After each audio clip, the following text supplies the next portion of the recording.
बिस्मिल्लाहिर्रहमानिर्रहीम। अस्सलाम वालेकुम व्यूवर्स। आज मैं आपको हलीम बनाना सिखा रही हूँ। बहुत से लोग इसे दलीम भी कहते हैं।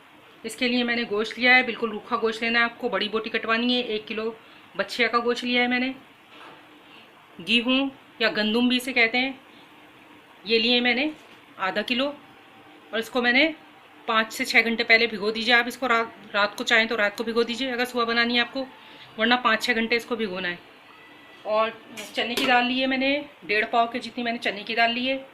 इसके अलावा मैंने 3 टेबल स्पून पिसे हुए लहसुन अदरक का पेस्ट लिया है। तेज़पात के पत्ते 4-5 लिए हैं, जो हम गोश्त में डाल के पकाएंगे और बाद में से निकाल देंगे।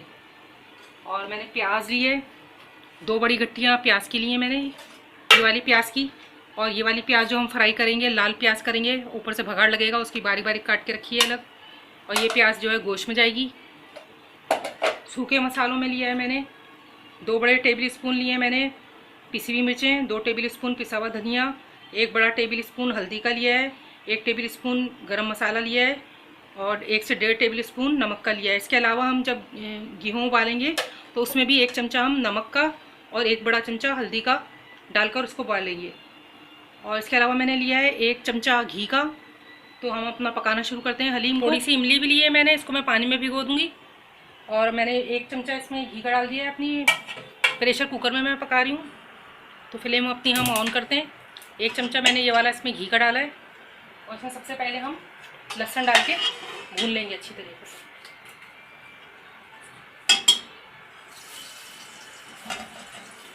घी हमारा गर्म हो गया है, इसमें हमने लहसुन डाल दिया।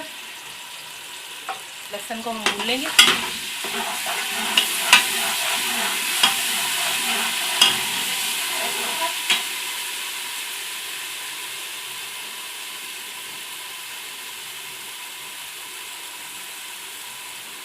दालों को और गेहूं को चुनकर साफ करके और अच्छी तरीके से आप भिगो दीजिए। 5 घंटे में अच्छी से दाल भीग जाती है, गेहूं भी भीग जाता है। जैसे हमारा लहसुन भुन जाएगा, हम इसके अंदर अपना गोश्त शामिल कर देंगे। लहसुन भुन गया हमारा, इसमें मैंने गोश्त शामिल कर दिया।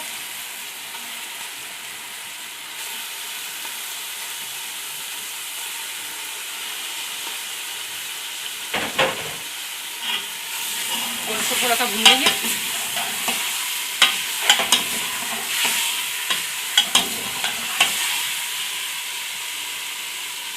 सूखे मसाले इसमें शामिल कर देंगे सारे।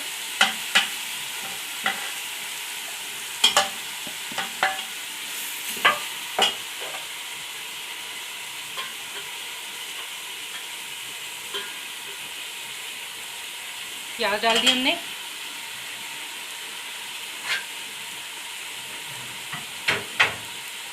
साथ ही पानी डाल देंगे हम। और गोश्त को बहुत अच्छी तरीके से, बहुत ज़्यादा अच्छा नरम गला लेंगे जब तक गोश्त गल जाता है।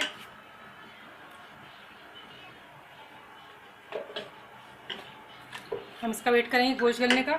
दूसरे चूल्हे पे हम अपना ये गेहूँ जो है, इसमें नमक डालकर, 1 चमचा नमक का डालेंगे और 1 चमचा हल्दी का डालेंगे और इसको उबालने रख देंगे जब तक ये गल जाए।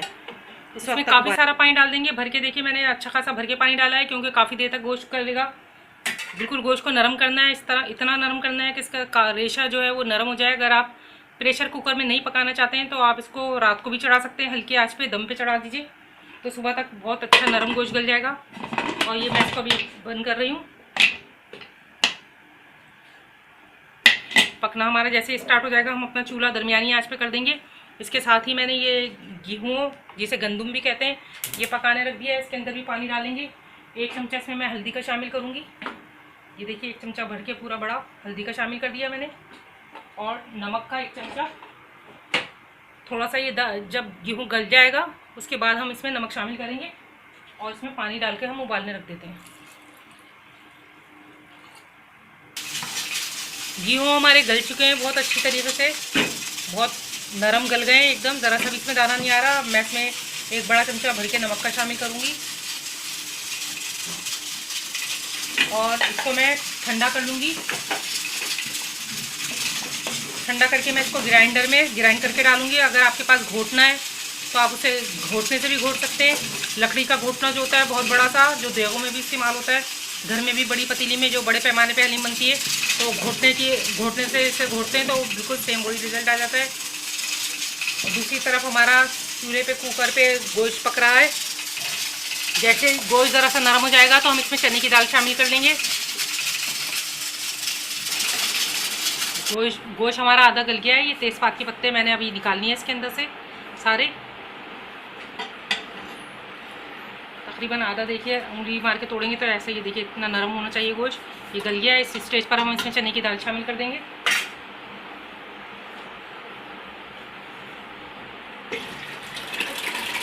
चने की दाल हमने शामिल कर दी है और एक दफ़ा फिर हम अपना कुकर लगा देंगे। घी मेरा ठंडा हो चुका है। ये देखिए बिल्कुल ठंडा हो गया है। ये हल्का सा मामूली सा गर्म है। इस काबिल है कि इसको ग्राइंड कर लें।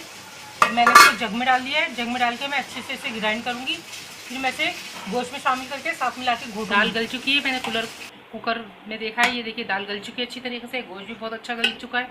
ये मैं आपको दिखा देती हूँ। ये देखिए गोश्त ऐसा होना चाहिए जैसे ये बोटी है, इसको चमचा मारते ही पूरा रेशा अलग हो गया। ये देख सकते हैं आप, ये बिल्कुल रेशा अलग हो रहा है इसका। इतने हद तक हमें गोश्त को गलाना है। ये देखिए किस तरह हो रहा है ये। अब हम इसको घोटेंगे, कम से कम आधे घंटे घोटेंगे। फिर इसमें हम घी शामिल करेंगे और इमली भी साथ ही शामिल कर देंगे। तो अब हम इसकी घुटाई शुरू करते हैं। इसकी घुटाई असल मसला है। घुटाई जितनी होगी इसकी हलीम का जायका उसकी घुटाई पे ही है। बिल्कुल एक जान करेंगे इसको, गोश्त को और दाल को हम। अगरचे आप कुकर में नहीं पकाना चाह रहे हैं, प्रेशर कुकर में, तो दाल को गेहूं के साथ ही आप उबाल लीजिए और उसको साथ ही ग्राइंड कर लीजिए जग में डालने के बाद। अब मैं आधे घंटे आपको घोटने के बाद इसकी दिखाती हूँ लुक कैसा हो गया इसका। मैंने आधे घंटे तक घोट लिया है। अब मैंने जो गेहूँ ग्राइंड करके रखे थे ग्राइंडर में, वो मैं इसमें शामिल कर दूँगी और इसको अच्छी तरीके से फिर एक दफ़ा और घोटूँगी।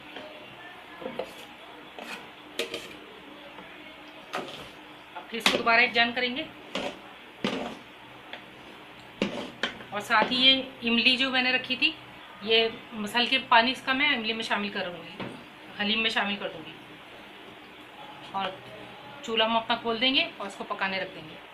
मिक्स करती हूँ मैं, फिर आपको दिखाती हूँ। थोड़ी देर, आधा घंटा और मिक्स करूँगी मैं इसे। थोड़ी मेहनत तो लगती है हलीम बनाने में, लेकिन बहुत मज़ेदार, बिल्कुल देख जैसी घर में बन जाती है।